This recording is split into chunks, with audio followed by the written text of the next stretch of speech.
আসসালামু আলাইকুম প্রিয় শিক্ষার্থী বন্ধুরা, এবছর যারা এসএসসি পরীক্ষা দিবা পাবেলস একাডেমির পক্ষ থেকে তোমাদেরকে স্বাগতম। সারাংশ মাত্র তুমি 3টা থেকে 4টা পড়বা, এর বেশি পড়ার দরকার নেই। 100% কমন পাবা। জাস্ট ভিডিওটা ধৈর্য সহকারে দেখো। এখানে অনেকগুলো দেখতেছো, ঠিক না? কিন্তু এখানে অনেকগুলো যে দেখতেছো, এই সবগুলো পড়ার তোমার কোনো দরকার নেই। আমি জাস্ট যেগুলো দেব তুমি এগুলো পড়বা। সর্বপ্রথম তোমাকে আমি সারাংশ দিচ্ছি। এই যে দেখো, প্রথমটা পড়বা, মানুষের মূল্য কোথায়, এটা পড়বা। হ্যাঁ, তারপর তোমরা যেটা পড়বা, এই যে শ্রম কি, তৃতীয়টা প্রথম আর তৃতীয়টা পড়বা। তারপর হচ্ছে 5 নং মাতৃস্নেহের তুলনা নাই, আজকের দুনিয়াটা আর হচ্ছে অভ্যাস। ঠিক আছে, তার মানে এই 5টা পড়বা। 5টা কি পড়বা? সারাংশ পড়বা। এই 5টা সারাংশ। আর তোমাকে এখন আমি সারমর্ম দিচ্ছি, যেগুলো দেব জাস্ট তোমরা কি এগুলো একটু ভালো করে পড়ে যাবা।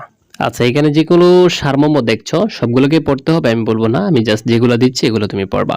1 নম্বর হচ্ছে দৈন্য। যদি দৈন্য মানে কি জানো? দীনতা। ঠিক আছে, আর একটা হচ্ছে পরের মুখে শিখাবলি আর সার্থক জনম আর কোথায় স্বর্গ কোথায় নর।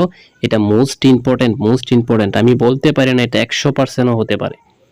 ঠিক আছে, জাস্ট এই 4টা পড়বা তুমি। হ্যাঁ, আর একটু বেশি পড়ার দরকার নেই, কম পড়বা। এটা হচ্ছে বসুমতী। জাস্ট এখান থেকে একটা বাদ তোমার। এই 5টা সারাংশ সারমর্ম তুমি যদি পড়তে পারো, যে কোনো পরীক্ষা তোমার ফাইনাল বলো টেস্ট বলো 100% কমন পড়বে। আর কমন না পড়লেও তুমি কিভাবে বানিয়ে লিখতে পারবা 100% বসে থাকার দরকার নাই।